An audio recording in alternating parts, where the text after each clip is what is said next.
Now, this is awesome. My hair right there. Yeah. That that's pretty awesome with no product.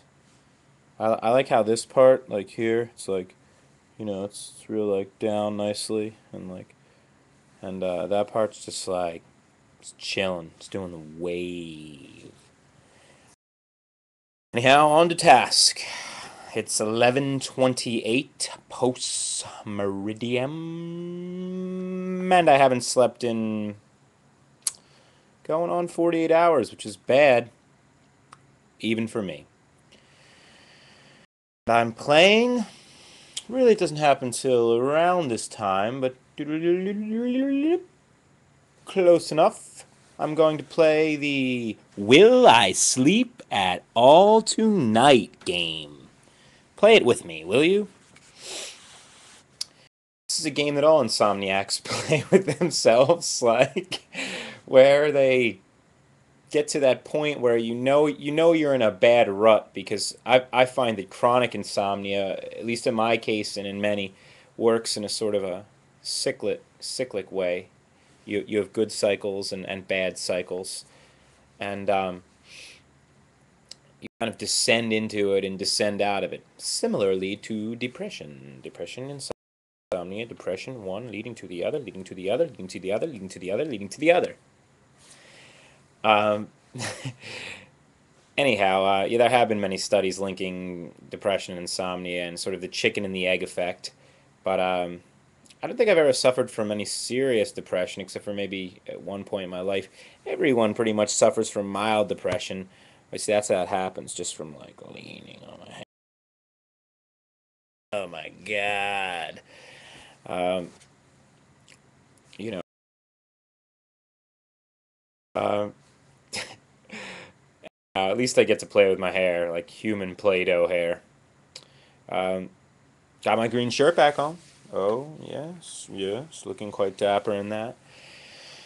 And yeah, so far, like, I don't know, 50 or 60 crazy people who may or may not know me. Some know me, I guess, have checked this out. So thanks, guys.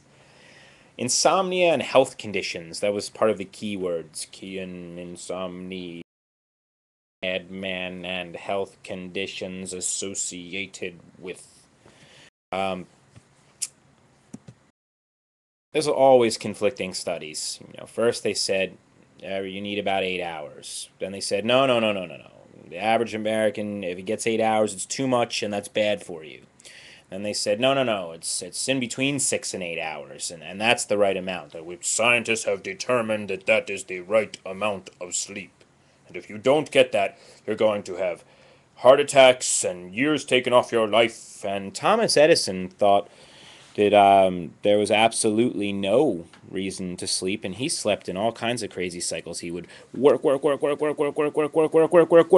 like a period of several hours intensely, and then he would take like little 15-minute cat naps. And right back up in the laboratory. He had a cot in his laboratory, that style, the original, mad scientist. Oh, there it goes, just pops right back up. I mean, come on. Should sell my hair as a kid's toy. It'd be the next best thing from Silly Putty. And I like doing it on different sides and shit. Uh, you know, I never have a mirror, so being able to play with my hair is pretty cool. Pretty cool, pretty neat. Um, I slept in these like little sleep cycles of intense work and nap for 15 minutes or 30 minutes and then right back 2 hours of work, then 15 minutes, 24 hours a day. Now, insomnia and time.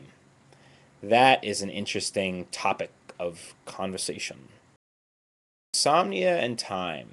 Well, first off, anyone who has enlightened themselves enough or just really, broadened their consciousness or seeks to expand their consciousness has really, really felt viscerally the irrelevance of time, how silly a construct it is. Man's time, that is, not geological time, Earth time, but man's silly tick tock, tick tock, tick tock, tick tock, tick tock.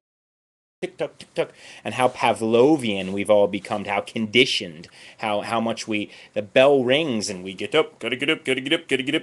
Another bell ring, gotta get to work, gotta get to work. Oh my god, gotta get to work. Oh my god. How we run through our lives, run through our lives, run through our lives, run through our lives. Oh, I gotta go, I gotta go, I gotta go. I can't stop here, can't stop here. Oh, you crazy poet, you crazy artist, why are you stopping? There's no time to smell the roses, man. We gotta go to Starbucks and get our crack, get our poison, get us going, get us going. Now, America gets less sleep than any other country. I think I read that somewhere. And of course, we're super highly caffeinated. No, I do not drink caffeine. I think the local coffee houses around here have pictures of my face like under the counter and like big red circle and then the X through it saying like no coffee. He's cut off. But actually, I quit coffee for like almost 2 years until recently, where I mean, the smell of roasting coffee beans and the aroma. It's so terrible. Ooh, my screen just went to my screensaver cut, and it was Aurora Borealis. Looking very nice. I've actually seen the Aurora Borealis several times, way up north. And it's incredible. It really is like,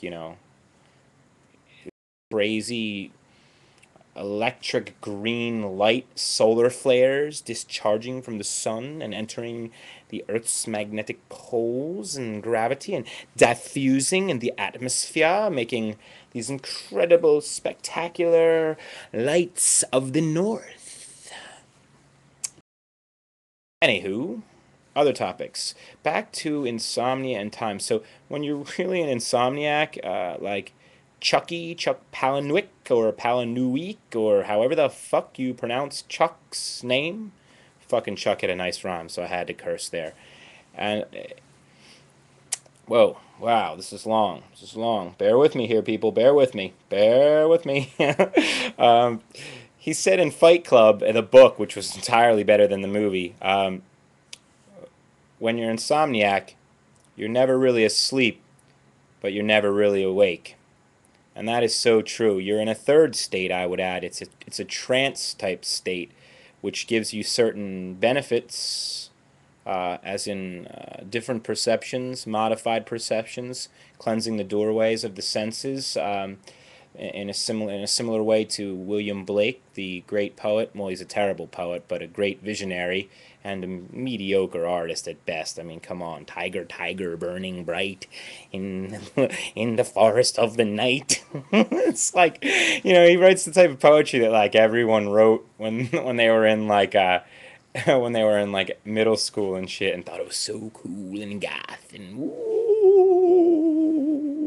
He was actually perhaps the first and only door-to-door poetry salesman. Yeah, check that out. But I mean, nevertheless,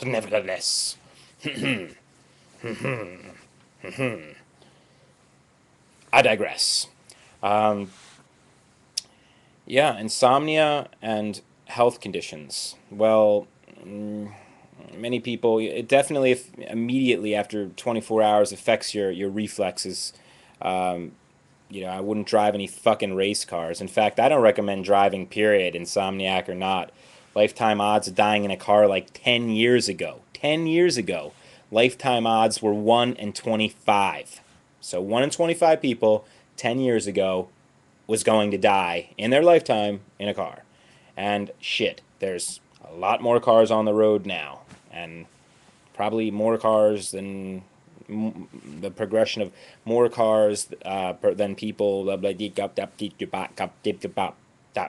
Right. You got that all right.